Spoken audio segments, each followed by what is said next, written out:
अस्सलाम वालेकुम, welcome to binary classroom. और आज की इस क्लास में हम लोगों ने लेक्चर नंबर 6 CS201 पढ़ना है।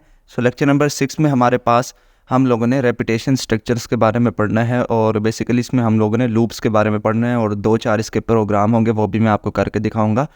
तो लास्ट लेक्चर में हम लोगों ने कंडीशनल स्ट्रक्चर के बारे में पढ़ा था। याद रखें, 3 किस्म के हमारे पास कंट्रोल स्ट्रक्चर होते हैं। एक होता है हमारे पास सिक्वेंशियल, जिसके अंदर क्या होता है कि जिस तरह से हमारा प्रोग्राम लिखा होता है उसी तरह एग्जीक्यूट होता है। दूसरे नंबर पे होता है हमारे पास कंडीशनल स्ट्रक्चर, जो कि हम लास्ट लेक्चर में देख चुके हैं, जिसके अंदर हम लोग कंडीशन की बिना पर अपने कोड को एग्जीक्यूट करते हैं। आज हमने जो पढ़ना है वो है रेपिटेशन स्ट्रक्चर। रेपिटेशन स्ट्रक्चर में क्या होता है वो इसी लेक्चर में हम लोगों ने देखना है। तो सबसे पहले तो रेपिटेशन स्ट्रक्चर के बारे में जान लेते हैं। तो रेपिटेशन स्ट्रक्चर का नाम जब भी आप सुने तो आपके जहन में एक लफ्ज़ आ जाना चाहिए, वो लफ्ज़ है लूप। क्या लफ्ज़ है? लूप। यहाँ मैंने ब्रैकेट्स में भी लिख के रखा हुआ है। लूप क्या होता है? देखो, ज़िंदगी में बहुत से काम ऐसे होते हैं जो हमें बार बार रिपीट करने पड़ते हैं। ठीक है, एक ही काम को बार बार रिपीट, जिसको आप लोग रेपिटेशन बोलते हो, उसी रेपिटेशन को जब हम ऑटोमेट कर दें तो उसको बोला जाता है लूप। क्या बोला जाता है? लूप। ठीक है, मान लो मैं अगर आपसे कहूँ कि मुझे 1 से लेके 100 तक काउंटिंग लिख के दिखाओ, 1 से लेके 100 तक काउंटिंग लिख कर दिखाओ, तो आप उसके अंदर कोई चीज़ कॉमन महसूस कर रहे हैं कि आपने 1 लिखा, फिर 2 लिखा, फिर 3 लिखा, बट ये आप कैसे लिख रहे हैं, इसके पीछे लॉजिक क्या है? तो आपको एक कॉमन पैटर्न सब नंबरों में देखने को मिलेगा कि आप हर पिछले नंबर में 1 प्लस करके अगला नंबर बना रहे हैं। तो पता चला कि हर पिछले नंबर में जब हम 1 ऐड कर रहे हैं तो हमारे पास नेक्स्ट नंबर आ रहा है। तो इसी चीज़ को लूप कहा जाता है कि जब एक चीज़, एक पैटर्न रिपीट हो रहा हो बार बार। तो यहाँ मैंने सी आउट की एक एग्जांपल में भी लिखा हुआ है कि सम ऑफ फर्स्ट नंबर में उसने क्या किया हुआ है, 1 + 2 + 3 से लेके 10 तक उसने नंबर्स को जमा किया हुआ है। बट ये एक सिक्वेंशियल ऑर्डर में, इसको मैं आपको लूप के जरिए भी करके दिखाने वाला हूँ। जो यहाँ समझाने की बात यह है कि इसमें देखिए जो पैटर्न रिपीट हो रहा है, क्या रिपीट हो रहा है? हर अगला नंबर अपने से पिछले नंबर का एक इंक्रीमेंट है। हर अगला नंबर ले लें। देखो, जैसे मैं अगर 3 लूँ तो 3 से पीछे कौन सा नंबर? 2, तो 2 में +1 करूँ तो मेरे पास 3 बन रहा है। तो इस तरह से, आई होप समझ आ रहे होंगे, ये बच्चों वाली बातें हैं। तो इस तरह के स्ट्रक्चर को बोला जाता है रेपिटेशन स्ट्रक्चर। आम लफ्ज़ों में किसी चीज़ को रिपीट करना हो, जब भी आपने ऑटोमेट करना हो, तो वो लूप के जरिए किया जाता है। अब ये किस तरह से किया जाता है, इसके लिए हमारे पास यूज़ किया जाता है कीवर्ड वाइल का। तो while is also a keyword in C language. अब वाइल का मतलब क्या होता है कि do it until the condition is true. जब तक आपकी कंडीशन ट्रू है, कौन सी कंडीशन वो भी मैं बताता हूँ। जब तक कोई भी कंडीशन ट्रू है उस वक्त तक किसी भी काम को करते रहो। मान लो मैं कहता हूँ आपको 1000 तक मुझे काउंटिंग प्रिंट करके दिखाओ, तो आपको 1000 तक, जब तक 1000 नहीं आ जाता तब तक आपने नहीं रुकना, आपने काउंटिंग को लिखने जाना है। तो इसको लिखने का तरीका ये है जो मैंने लास्ट में लिखा हुआ है वाइल, और उसके बाद ब्रैकेट्स में मैंने लॉजिकल एक्सप्रेशन लिखी हुई है। ये लॉजिकल एक्सप्रेशन वो कंडीशन होगी जो हम जहाँ पर हम लोग इसको स्टॉप करना चाहेंगे, और उसके बाद जो इसकी बॉडी होगी वहाँ पर जो भी हम स्टेटमेंट एग्जीक्यूट कराना चाहते हैं वो हम लोग एग्जीक्यूट करा लेंगे। अब एक सिंपल सा रेपिटेशन स्ट्रक्चर का मैं आपको प्रोग्राम दिखाने लगा हूँ, उसके बाद नेक्स्ट टॉपिक की तरफ बढ़ेंगे। तो प्रोग्राम कुछ मेरा इस तरह से है, कहते हैं कि program that prints 1 to 1000 using while loop. 1 से लेके 1000 तक हम लोगों ने काउंटिंग प्रिंट करवानी है वाइल लूप के जरिए। और इसके लिए मुझे करना क्या है कि मैं एक नंबर नाम से वेरिएबल बना लूंगा जिसके अंदर वैल्यू स्टोर करा दूंगा 1 क्या होगा, मेरा इनिशियल पॉइंट होगा। उसके बाद वाइल कंडीशन, और यहाँ पर मेरे पास इसकी बॉडी। तो ये होगा इसका वाइल का सिंटैक्स। अब जो पैरेंथेसिस है इसके लिए मुझे कंडीशन दे दी होगी कि जब तक नंबर मेरे पास लेस देन इक्वल टू है 1000 के जब तक ये जो 1 है 1000 के बराबर नहीं हो जाता तब तक आप लोगों ने चलते रहना है। और क्या इसमें चल के करना क्या है, उसने सिंपल नंबर को प्रिंट कराना है हर लाइन में। ठीक है, थोड़ा सा अच्छा दिखाने के लिए। और यहाँ एक इम्पोर्टेंट बात है वो भी मैं आपको बताने लगा हूँ। नंबर को प्रिंट कराने के बाद सिंपल क्या करना है, नंबर को ++ कर देना है। सही है। इसको सेव करके अगर मैं कंपाइल करके आपको रन करके दिखाऊं तो मुझे 1 से लेके 1000 तक जो है वो काउंटिंग प्रिंट होके नज़र आ जाएगी। देख रहे हो, 1 से 1000 तक। तो ये काफ़ी बड़ा है। तो देखो 1 से स्टार्ट हो रही है, और जब मैं आपको इसको अगर लास्ट में करके दिखाऊं तो देखो ये 1000 तक मेरे पास प्रिंट होके आ रही है। ये मैं जूम भी करके दिखा रहा हूँ। ओके, तो देखो मैंने सिर्फ 3-4 लाइनों के कोड में 1 से 1000 तक नंबर प्रिंट करके दिखा दिया। अब एक कॉन्सेप्ट मैं आपको समझाने वाला हूँ, वो ये कि इसमें एक कॉन्सेप्ट होता है इनफिनिट लूप का। तो पता नहीं मेरी रिकॉर्डिंग ही ना बंद हो जाए, बट कोशिश करता हूँ मैं आपको दिखाने की, मुझे उसको जल्दी से फिर बंद भी करना होगा। इन्फिनिट लूप क्या होती है एक्चुअली में कि आपने स्टार्टिंग पॉइंट तो दिया, मतलब कि मैं कह रहा हूँ कि 1 से 1000 तक काउंटिंग प्रिंट करो, बट मैंने उसको 1 से कह दिया कि 1 से स्टार्ट तो हो जाओ, बट उसको रुकने का नहीं बोला, उसको रुकने का नहीं बोला। तो ऐसी सिचुएशन में होता क्या है कि मेरे पास इन्फिनिट लूप में चला जाता है। और इसको करने का सबसे बेहतरीन तरीका ये है, वैसे तो बहुत से तरीके हैं, बट अगर मैं ये जो नंबर प्लस प्लस वाली लाइन है इसको मैं कमेंट कर दूं, कमेंट का आप सभी को पता है कि ये लाइन एग्जीक्यूट नहीं होती, और इसको सेव करके अगर मैं रन करूं तो देखना क्या चेंजेस होंगी। मेरा लूप नहीं रुकेगा, 1 प्रिंट होता रहेगा।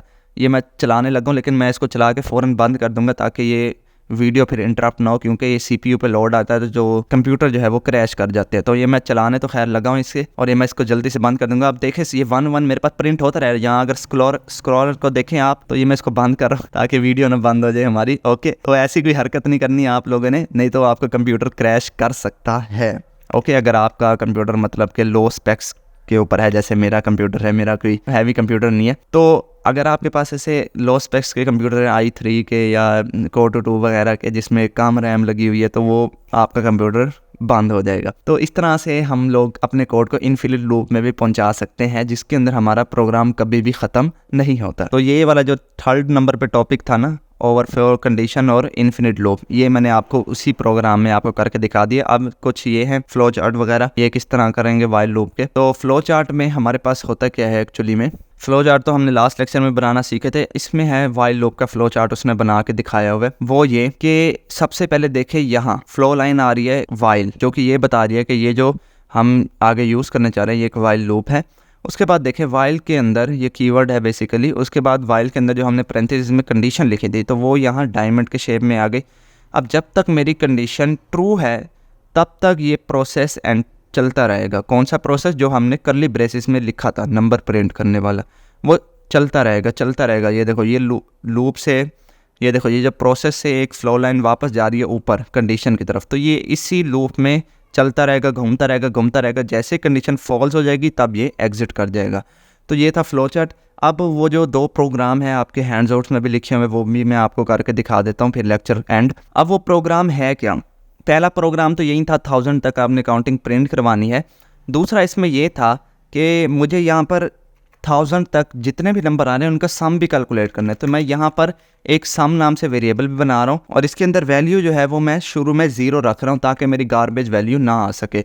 और उसके बाद मैं बॉडी में जस्ट करूँगा क्या, बॉडी में जस्ट मैं ये करूँगा कि sum plus is equal to number. इस लाइन का मतलब नहीं समझ आ रहा तो मैं इसको आपके लिए आसान लफ्ज़ों में लिख लेता हूँ। ये जो प्लस मैंने यहाँ लिखा है ना, इसको मैं यहाँ से हटा रहा हूँ। इसके बाद क्या लिख रहा हूँ मैं, equal to sum plus number.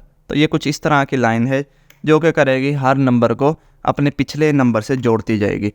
और लूप के बाहर आके मैं सिंपल क्या करूँगा, एक सी आउट लगा लूँगा और उसके अंदर लिखूँगा दी सम ऑफ दीज नंबर्स, और उसके बाद वो मैं नंबर प्रिंट करा दूँगा सम वाला। तो यहाँ पर इतना करने के बाद मैं इसको बस जस्ट सेव करूँगा। जैसे कंपाइल करके रन करूँगा तो सबसे पहले तो मेरे पास 1000 तक नंबर प्रिंट होंगे, और उसके बाद इन 1000 तक नंबर यानी कि 1 + 2 + 3 + 4 + 5 इस तरह करते करते 1000 तक उनका जो सम होगा वो भी मेरे पास प्रिंट होके आ जाएगा, जो कि होते हैं 500। ये आपके हैंड्स आउट में भी लिखा होगा, शायद देख लेना, मुझे श्योर नहीं है। ओके, तो इस तरह से ये प्रोग्राम आप इसको सम भी कैलकुलेट कर सकते हैं और किसी चीज़ को लूप के अंदर आसानी के साथ कम लाइंस ऑफ कोड में आप लोग कर सकते हैं। अब एक दूसरा प्रोग्राम है इसके अंदर फैक्टोरियल का। फैक्टोरियल बेसिकली होता क्या है, यहाँ मैं आपको समझा देता हूँ। फैक्टोरियल बेसिकली ये होता है कि मान लो किसी भी नंबर का मुझे अगर फैक्टोरियल मालूम करना है तो वो नंबर का फैक्टोरियल किस तरह से उसका आउटपुट आएगा।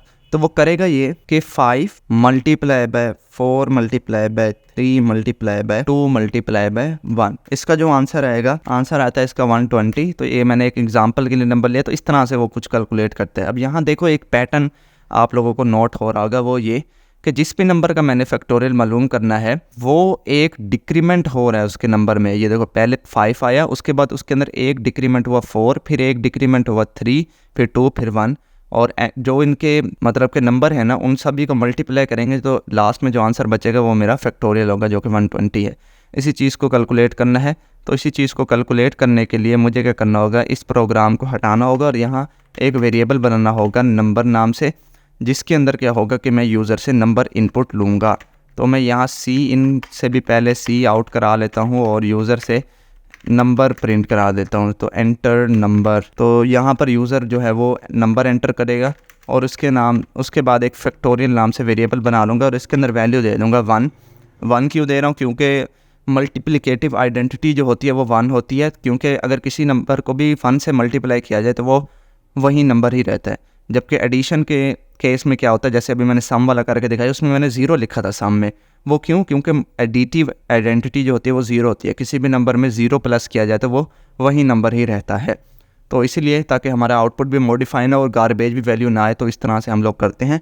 अब नंबर को मैंने क्या करना है, एक वाइल लूप लगाना है और वाइल लूप लगाने के बाद मैं क्या करूँगा, जब तक नंबर ग्रेटर देन है 1 के, जब तक नंबर ग्रेटर देन है 1 के। सही है?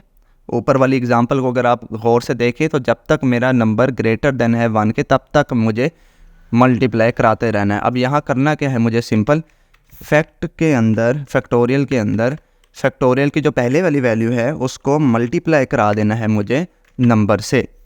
फैक्टोरियल के अंदर जो वैल्यू है उसको मल्टीप्लाई करा देना नंबर से। और यहाँ पर एक और इम्पोर्टेंट बात कि मुझे नंबर को डिक्रीमेंट भी करना है। इंक्रीमेंट डिक्रीमेंट का मेरे ख्याल में लेक्चर में हम लोग देख चुके हैं।